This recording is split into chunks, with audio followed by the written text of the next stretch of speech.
From fingerlakes1.com, this is Inside the FLX. I'm Josh Durso, and today we're talking about unions. Business manager Mike Smith of IBEW Local 840 joins us in studio today. He has been a vocal advocate for tradesmen in the Finger Lakes and jobs and all that other great stuff. Mike, thanks for being here. You're welcome. So let's just kick things off by introducing yourself to our listeners, who you are, how you got involved with unions, that sort of thing. Easy stuff. It's the easy stuff. My name's Mike Davis. I've lived in this area my entire life. I was born and raised in Clifton Springs and went to Mid Lakes High School. Married a wonderful woman from Clyde and have 3 great sons. I became involved in unions through my father. My father was a business manager for the IBEW and also the president of the Finger Lakes Building Trades, just like I am. I don't necessarily start out to follow in his footsteps, but over the course of the time, myself and my brother, when we grew up, we had a lot of the unionism spoken to us at the dinner table and throughout sports, and how it relates to sporting events and how it relates to how working class people, exist in this area and what they need to thrive. How important is the union aspect of a workforce in a place like the Finger Lakes? Well, it's very important for a couple of reasons. We uphold the standards of living in the area. We want to make sure that people get paid, that they have health care, that they have a retirement, and also from an educational aspect.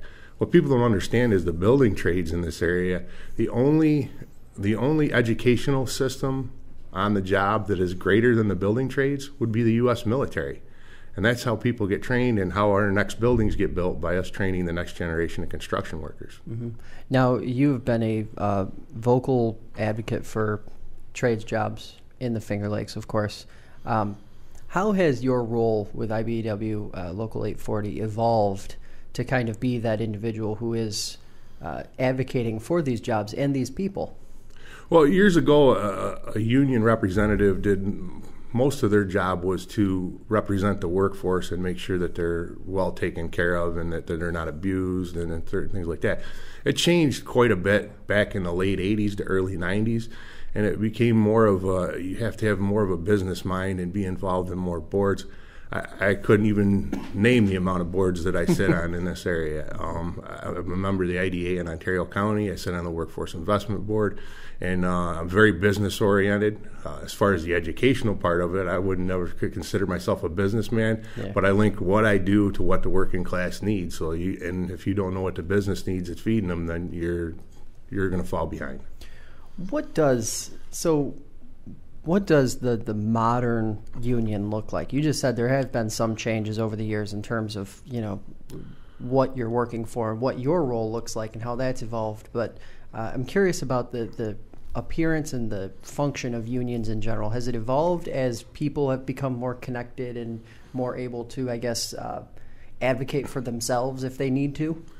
It's evolved. A good portion of my members still can't advocate for themselves. I mean, It's not that they can't. It's just that once you start, if you advocate for yourself and you're the only one advocating, you become very easily to get rid of or get picked off. Whereas if you're a member of a union and someone else advocates for you, you can actually kind of just make a good living, go home, enjoy your family, coach softball teams, do what you need to do, as it should be. You should be able to enjoy your family life and not have to worry about what's going on your job at work. Unions have also become, like I said, much more business-oriented. I mean, I wouldn't think years ago, I sit on the Ontario County IDA. I'm actually the chairman of the Ontario County IDA. Mm-hmm. It never would have happened years ago. Mm-hmm. So actually, I asked them, I said, what's getting ready to go on here? Is this getting ready to falter and I'm going to be in the seat when it does? Or mm-hmm. They thought that was funny. Why am I here? Yeah, so... Well, so to that end, obviously, Ontario County, Seneca County, the entire region practically has seen this explosion of growth, of all kinds of growth. What has it been like seeing that from the union side of things? Seeing, obviously, a lot of trades jobs have popped up and been filled along the way. Oh, it's been great. I mean, because just a few years ago, we were starving as a trade, as most tradesmen were in this area. A lot of us were in danger of losing our health care. Some pension plans were having problems, and it was getting bad. And And working class people are going to need those even more because it seems like the social safety nets are going away. So we're going to have to do what's right, pay people when they're working, make sure they're taken care of so they can live a long, fruitful life after they get through working. Do you see, because it always seems on the political side of things, there's always this discussion about, who's looking out for unions, who's hurting unions, this, that, the other thing. It seems like, at least on the local scale, unions are growing and they're getting stronger and they're getting better. Is that what is actually happening, or is it kind of a back and forth? Well, I don't know if it's a back and forth. I know that the International Brotherhood of Electrical Workers in this area in the last 5 years has picked up, we've got 30 or 40 new members, and we've done almost double the amount of man hours that we used to do. I think that the growth in the economy and a little bit of loss of workers' rights the younger people are actually lean more to be more unionized, which is strange because for a while it wasn't that way. Okay, please, if you can speak to that a little more, by all means, because I hear that and I see that, and I think a lot of people don't understand it. They either don't realize it or they don't want to conceptualize the fact that young people are almost just as interested in unions as the older generation, which is now known for being the union generation. I think that the younger generation, and this is just my personal opinion, is I've raised 3 boys. They're 22, 24, and 26 right now. Mm-hmm. And I think that they get a lot of their information from the internet, and they're not afraid to seek out different truths or instead of what's just put in front of them.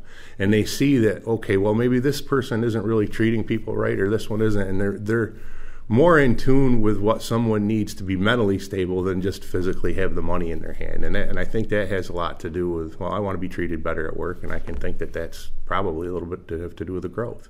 Now, I have to ask, because it seems like I mentioned the political side of it, and it seems like there's this disconnect, because I'm talking with you, and the picture you're painting seems very clear, very positive, and yet it seems like if you listen to some of the larger, more national, regional talking points, it's that unions are being crushed, unions are being smushed down, this is a problem, this party is trying to hurt unions, that party is trying to hurt unions. But it seems like you guys are just saying, okay, we're just here, we're going to do what we have to do, and we're going to get it done.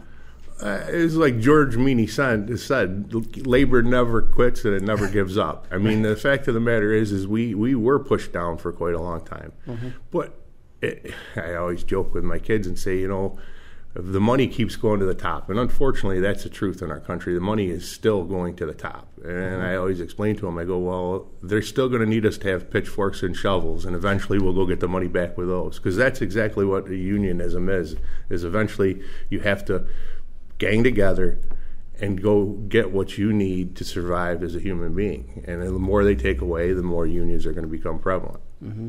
Now, from your perspective, obviously you know a lot of people who have seen dividends from getting into a trade.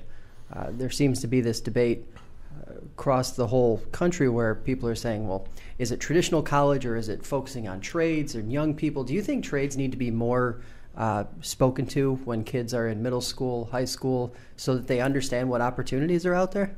I think it definitely needs to be. I'm actually the president of Finger Lakes Works with Their Hands. I think we're going to be into our 13th year next year. Mm-hmm. It's out at Lot Farms every October, and we make sure we get that message across to all the high school students in the area that you can make a good living in the trades.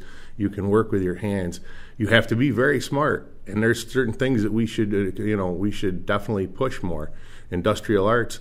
It always bothers me when they try and get rid of sports in high schools because they have budget gaps. Those are the types of things that you need, especially sports. Teamwork in the construction industry is key. Mm-hmm. You don't build a building by yourself. You build it with a team of people, and if you can't interact as a team, you'll never get it built. What is the biggest quality in people that you look for when you sort of see these up-and-comers, when you see people getting involved in different trades? What is the quality that you look for that you say, oh, that guy or gal is going to be super successful? Believe it or not, you look at people such as athletes, musicians do very well in the trades too. Anybody that has to work as a team. I've told everybody, and we continue, as like I said, we're one of the bigger educators in the area. we can teach anybody to be a construction worker or electrician. We can't teach you how to be on time. We can't teach you how to be respectful, and we can't teach you how to do an honest day's work. You have to bring forth those efforts. If you bring forth that effort, you're going to have a heck of an opportunity. If you're not going to give what you have, you're not. Mm-hmm. That's the same in any business. Union works the same way as non-union. Now, what is if you were going to sort of pin down a few of them, what are some of the big challenges that unions face on a regular basis, or modern challenges? Misconceptions. The funniest one is I'll get on Facebook and you'll see different memes about union fat cats, and I'm like, I went to high school with you people. Consider me, quote unquote, a fat cat? I'm far from that. And most of the guys that are in leadership positions within local unions are not fat cats. They're people who just go do their job every day and try and represent their membership. Now, I'm going to throw one at you that I probably, as far as my own personal life, the one that I've heard the most over the years. Unions protect lazy people. Does that drive you crazy? It drives me nuts. The fact of the matter is there are some people that end up getting extra benefits from a union, but you have to also look back through history, and there's a reason why that rule was implemented, and it was probably because some worker was absolutely abused.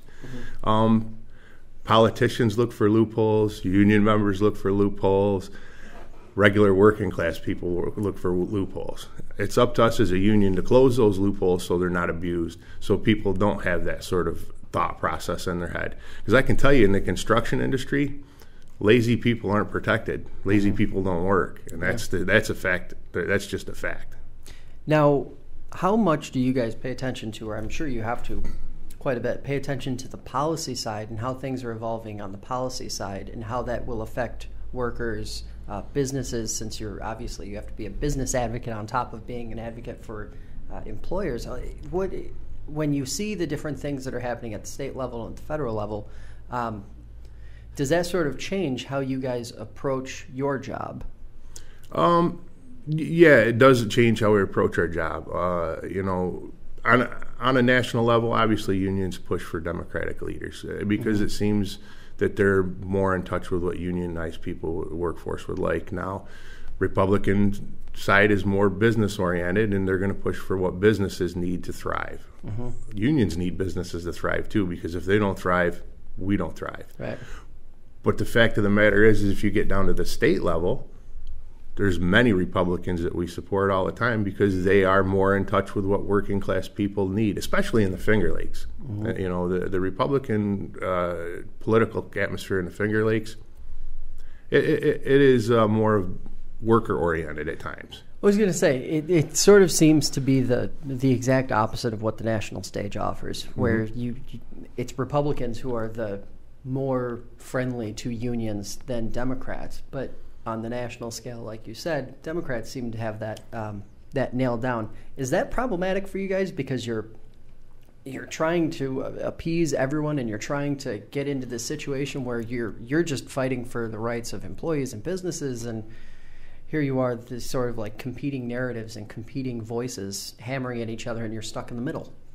Yeah, it's not really problematic because, as I explain to our members all the time, I said, I don't care if you're a Republican, Democrat, Independent. If you support labor issues, we're going to support you. Right. Mike Nozzolio was great with labor, voted for us 98% of the time. Yeah. We've been able to work very well with Bryan Kolb. Some other unions can't, but we've been able to work very well with Bryan Kolb. Yeah. We work great with Pam Helming. Granted, when we get to the next level, for some reason, it seems like the Tom Reeds of the world aren't interested in our thought process. But we'll still try and work for them when we have equal ground. Now, when you hear about someone like Bryan Kolb running for governor, what is your reaction to something like that? Because just from the standpoint of what that could possibly mean for the Finger Lakes and for businesses and for employees, for someone who has been supportive of you guys. Well, quite honestly, Bryan can count on me voting for him. Now, can he count on labor voting for him? Probably not, because some of the other different unions are not overly friendly with him. But I think that it would be a great thing for the Finger Lakes if he was elected. I mean, he has definitely brought things to this area. He's put a spotlight on things that are needed for working class people in this area. He was a smart businessman in this area. And like I said, he's a friend of mine, so I might be a little biased. But he's going to have a tough road to hoe as far as grabbing other union support. Now let's shift gears and let's talk about a couple of the big projects that have made headlines over the last several months and year. Del Lago Resort and Casino. They're approaching their 1-year anniversary. Obviously, you were a big advocate for them as they were going through the process because it meant well over 1,000 jobs for tradesmen. Talk to us a little bit about that process, how it played out, obviously how your role changed throughout the entire development process, and what you see now. It has been a great thing for the area. There's been a lot of work done there, and it's been, as far as what it's provided to the trades, it provided a great boost in the arm and really kicked off this economic revival in the area. How it changed my job is things like this. I mean, when I became a business manager in a small area like this, most of the time I would advocate to politicians. I would speak at rallies and different things like that. But I never had to sit in front of the camera. I'm in front of the camera more now than I ever would want to be. But it's part of the job, and that's how my job has evolved because of these things. And as far as neighbors have been, I live 3 miles from that. You couldn't ask for a better neighbor. You know where they're coming from and the different things in community involvement. You see where they just purchased thousands of bottles of wine from local wineries. I mean, that's something that this area needs, and it's going to spur more economic growth in this area. What was you alluded to it a little bit right there, but what was your initial reaction when you first started to realize that you were going to be sitting in front of a camera much more frequently than you ever had or ever had dreamed? My first initial reaction is I definitely have a face for radio, and my second reaction is, well, you have to do this, and hopefully they have good editing, and that's where I stand on most of it. Other than that, you just start you get, I wouldn't say more comfortable, but more used to it. I'll never be comfortable doing it, but at least I'm more used to it. Now, you act like a seasoned pro, so you must be doing something right. The incinerator in Romulus, the proposed incinerator, $365 million proposal. Circular Energy is the company behind the proposal. Just your thoughts. Obviously, you have been advocating for the proposal, for the jobs that will come along with it. Your thoughts on it, where things stand with it, and the sort of the temperature around it, because it does seem like it's been a pretty divided issue. It's divided. I wouldn't say it's equally divided, but I think that anytime you run up against something like this, is you don't want to make decisions based on emotions. The reality of it is I drive by Seneca Meadows every day, and you look at Seneca Meadows, and I don't see that place shutting down anytime soon. I don't care when they say it's going to shut down. It can be tied up in legal aspects. That'll be there for 10 years, more at least, the way I could see it. So you need to start doing something different with the trash in this area. And this project creates a situation where, yes, you're still bringing trash in, but it is going to be repurposed, turned into electricity. That electricity can spur more growth out to the Army Depot. And the only leftovers that are there is they're going to leave over metal, which is recycled, and ash. And the ash is going to be put into the roads and into concrete. So literally everything that is trucked into that facility goes out of that facility as a usable product. And that's something that we all have to look at. And as far as economic growth that the project will create, if I just look at it from an electrical standpoint, because that's what I'm involved in, a $360 million project, 10% of that will be electrical. That's $36 million. Half of that will be wages and benefits. $18 million for the electrician that live in this area. That's a lot of bread on the table. That's a lot of health care for people to have. It's a lot of different things that you've got to weigh in.